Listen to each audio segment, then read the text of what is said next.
Cancer.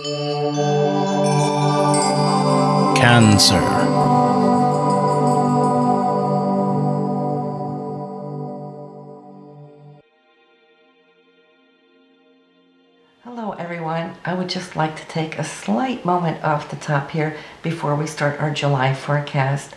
I just want to thank you all for the inspiration you give me that again can hopefully be inspiring you. I would love to thank each and every country, but that would be a long list. We are now being viewed in 177 countries. So you know who you are when I thank you for that blessing and for you sharing these videos. And also I want to thank those of you that I've been able to touch in a personal level in our personal private readings. I want to say hello to all of you, and you know who you are. So let's take a look at what July is going to bring you. Hello Cancer, this is your July forecast for 2013. And you're going to have a smack full busy month this month.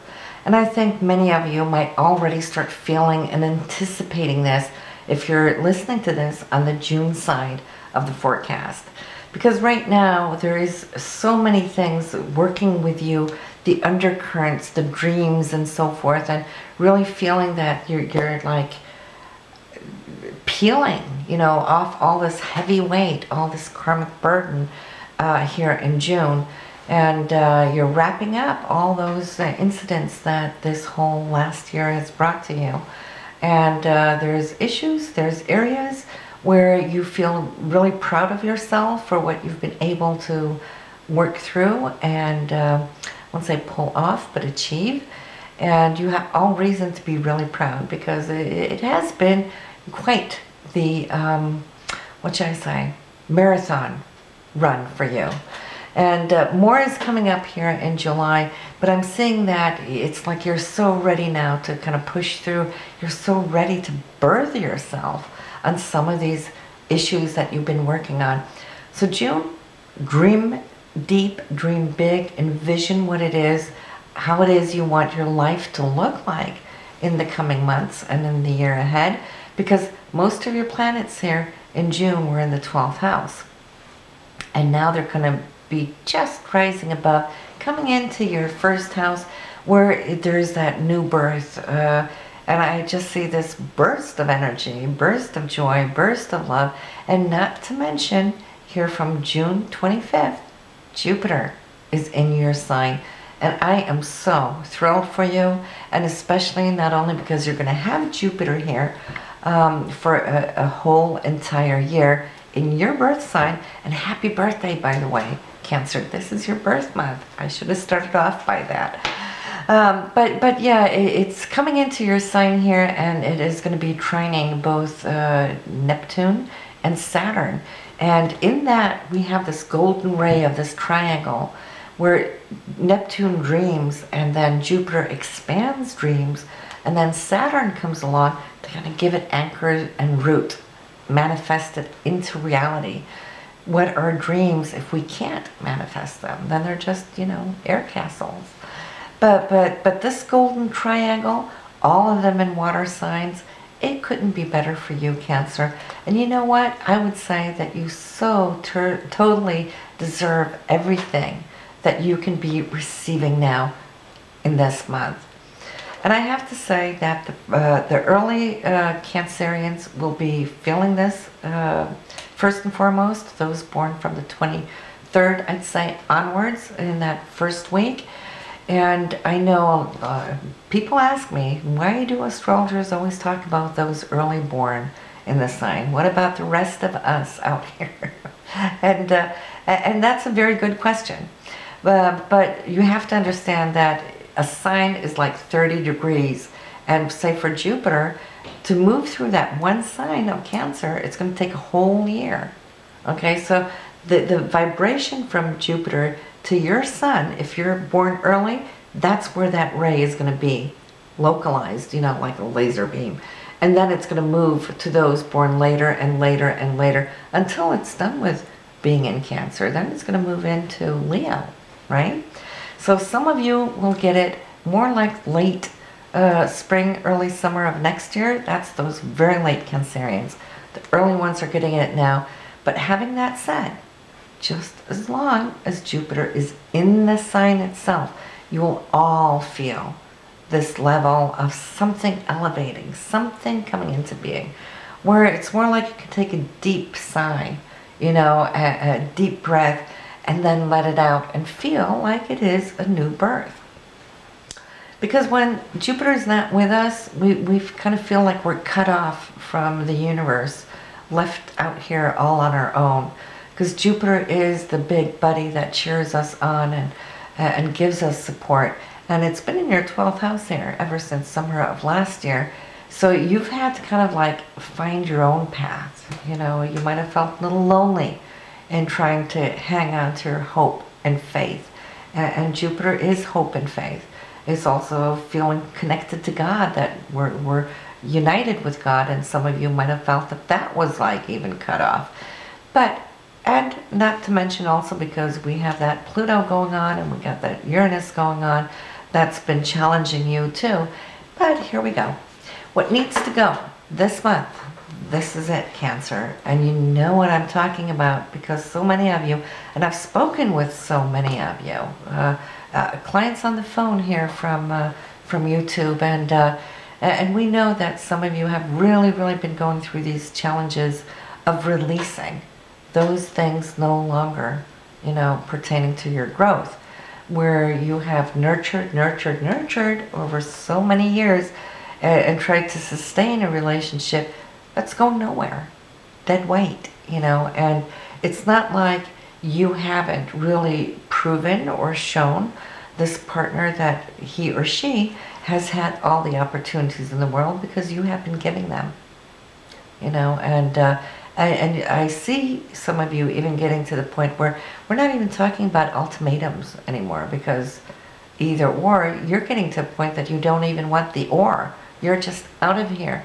When you feel you're done, trust me, you're just going to feel, one morning you're going to wake up and you're going to say, I'm free, I'm done.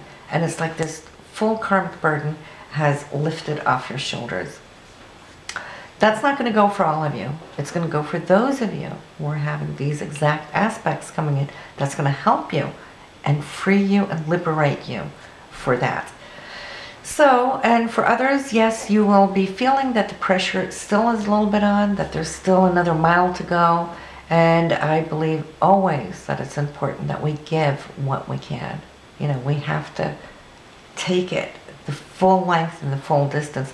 And only when that is exhausted and it still doesn't work, still not coming together, only then can you walk away with a free heart and feeling free from karma, feeling good that you know you did what you could. For the others of you, I have to say that financially also this month, there might be new money coming in. There might also be some money going out. Venus is in Leo, and it's in your 2nd house for buying and selling. Great time for it. And you might just find a couple of few luxury items there that you just can't resist. So there might be money going out as well as money coming in. And then I'm happy to announce that from July 9th, Saturn, that went retrograde on us here end of January, is now getting back on schedule, waking up on the 9th and starting to move forward again. So whatever that period has been where Saturn has been sleeping, right now I see that you're going to feel a little bit at ease, feeling that it's going to be lifting. And 5th house is for children, you know, so if you've had extra responsibilities with children, that they've had things going on and kind of leaning a little bit more there on you, well, that is going to start easing up. And it might be things that they've had to struggle a little bit with. It will be easing up on them as well. And for any new relationships, what's coming in when Saturn moves direct, when it's in this sign, it is better. It can really solidify and tie a good relationship, bond it together really nicely. Give it a sense and a feel of more seriousness. So it may not be all happy-go-lucky out there, but then again, it's being really real, deep, and authentic relating from those deeper inner cores. And I'd say more spiritually than just not necessarily on a passionate and physical level, which that is there too.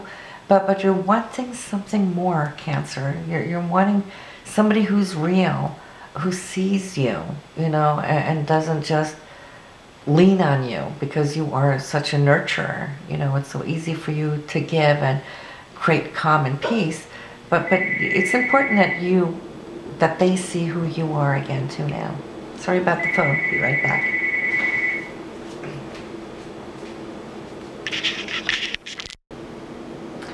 Sorry about that. That's how it is to live in a house with 4 telephones.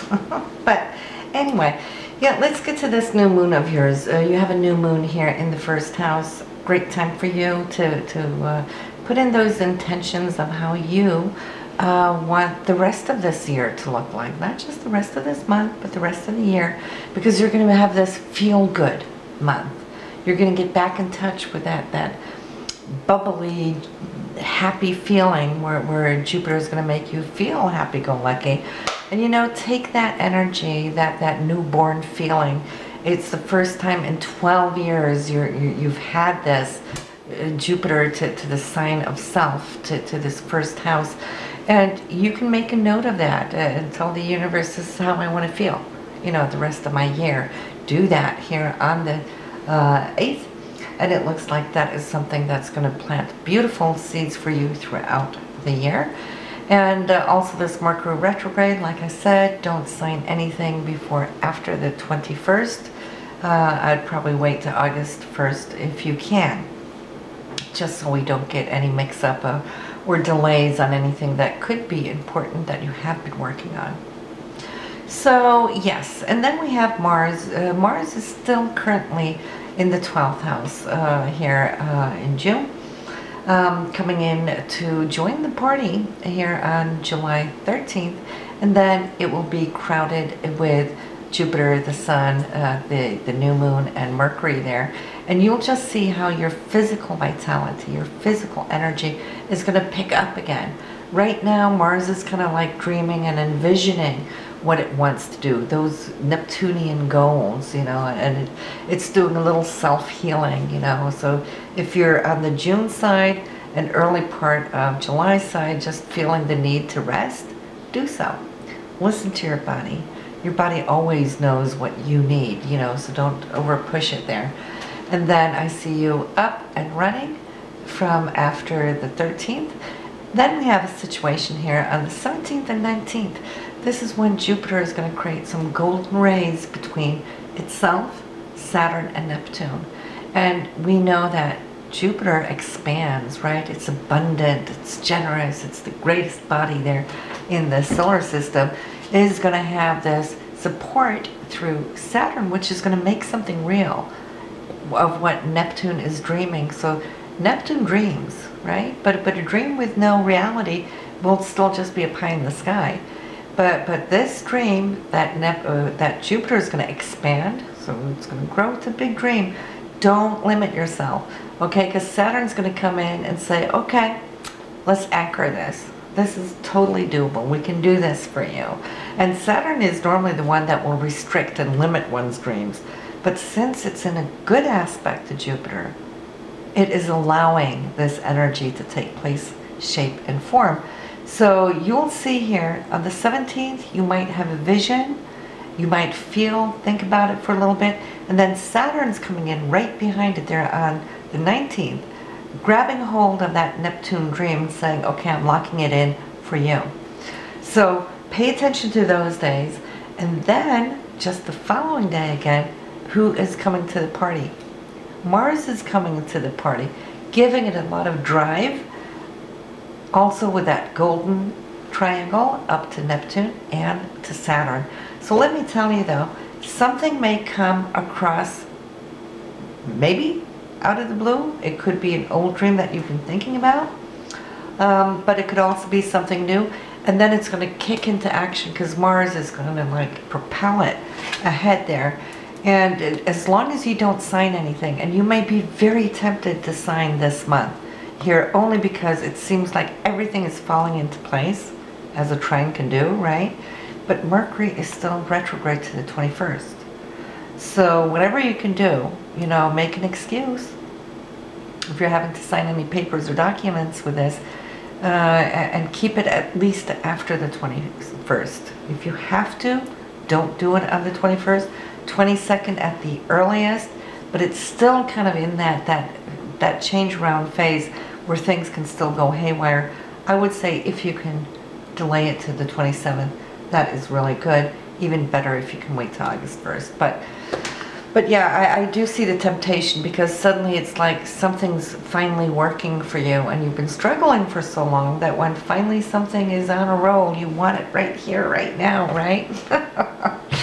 Okay, but I've warned you. And on the 22nd here, we have the new moon, no, the full moon, sorry. It will be in your 8th house, and on the very same day of this full moon, Venus is going to move into that area too, into the sign of Aquarius and your 8th house. So full moon and Venus, well, they're not going to be there together by degree. However, though, I do see that the 8th house now for you is going to start working with what's going to take on shape and form, I'd say more so next month, when all of these planets here are going to be moving into your 2nd house of financial income. And then having Venus will still be there. Well, then we're going to have a little bit more tangible material to work with as far as your finances and how you're going to be making more and how you're going to be paying something. But that's for next month. The end of this month here, Cancer, is Venus is going to make a beautiful sextile to Jupiter. So that could be a romantic night, for example. If there is new love being found in this state, it should have some longevity and also a feeling of instantaneous recognition and falling in love with first sight. Could be, and quite intensely so, because between the 28th and 30th, that same Venus going from the sextile of Jupiter is also going to trine Pluto, which is very intense. So that trine, you're already feeling that on the same date there of the 28th, and then increasing there over the next few days as it creates this triangle to Pluto. And for you, that will be in between your 2nd house and your 7th house. And that will be later in the month. Yes, absolutely. Excuse me. So that will be between your 3rd house and your 7th house. So it's communication with your partner or a new partner that you find, which you will pretty much find intense, close, deep, warm, personal, detailed. Okay, because we got Virgo and Capricorn involved here as far as the earth sign really wanting to suck up all that good energy. But then we have Pluto with that intensity and Venus with all that romance, and in the 3rd house of communication, colored by the 7th house of love and relationships here that could be quite committed. So pay attention for all of you single Cancers out there that might find somebody. If you do, you're very lucky on these very dates. And for those of you who are already in a relationship, you can just have a wonderful couple of days here with your beloved. That will just bring a little bit deeper roots into both you and he or she.